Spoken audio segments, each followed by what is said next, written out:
বিএনপির প্রতিষ্ঠাতা ও সাবেক রাষ্ট্রপতি জিয়াউর রহমানের মৃত্যুবার্ষিকী উপলক্ষে বিএনপির আলোচনা সভায় ভার্চুয়ালি যোগ দিয়ে বক্তব্য রাখছেন দলটির ভারপ্রাপ্ত চেয়ারম্যান তারেক রহমান।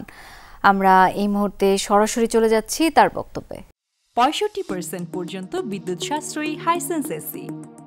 হাইসেন্স এবং এ কারণেই আমরা মনে করি প্রস্তাবিত সংস্কার শেষ করে যদি তাদের ইন্টেনশন সঠিক থাকে, গণতন্ত্রের পক্ষে থাকে, আমরা দাবি করেছি ডিসেম্বরের ভিতরে নির্বাচন দিতে, তবে আমি এটাও মনে করি বিভিন্ন বিষয় বিবেচনা করে সংস্কার প্রস্তাব শেষ করে, যেহেতু কম বেশি সকল বিষয় অধিকাংশ দলগুলোর মধ্যে একমত রয়েছে, ডিসেম্বরের আগেও নির্বাচন করা সম্ভব। আমি অন্তর্বর্তীকালীন সরকারের কাছে আবারও আহ্বান জানাই, জনগণের আকাঙ্ক্ষাকে ধারণ করুন, অবিলম্বে ডিসেম্বরের মধ্যেই সুনির্দিষ্ট দিনক্ষণ দিয়ে জাতীয় নির্বাচনের তারিখ ঘোষণা করুন।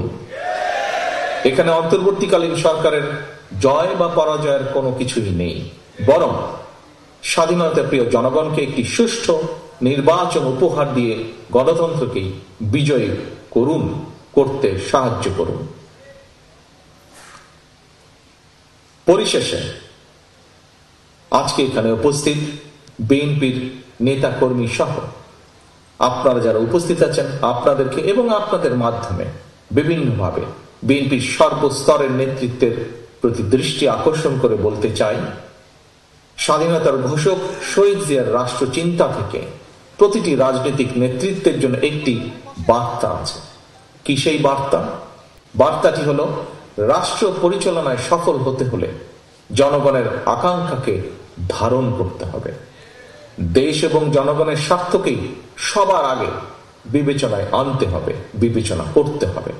সুতরাং স্বাধীনতার ঘোষকের আদর্শ বাস্তবায়ন করতে চাইলে শহীদ জিয়ার প্রতিটি সৈনিক, দেশনেত্রী খালেদা জিয়ার প্রতিটি কর্মীর প্রতি আমার আহ্বান, আপনারা জনগণের সঙ্গে থাকুন, জনগণকে অবশ্যই সঙ্গে রাখুন। প্রিয় দেশবাসী, বক্তব্য শেষে আমি একজন সন্তান হিসাবে শহীদ রাষ্ট্রপতি জিয়াউর রহমানের রুহের মাগফিরাত কামনা করছি। আপনাদের কাছে তার জন্য আল্লাহর দরবারে দোয়া কামনা করছি এবং এই দোয়া কামনা, রুহের মাগফিরাত কামনার মাধ্যমে আমার বক্তব্য আমি শেষ করছি। আল্লাহ হাফেজ। বাংলাদেশ জিন্দাবাদ, বাংলাদেশ জাতীয়তাবাদী দল জিন্দাবাদ, শহীদ জিয়া অমর। ধন্যবাদ।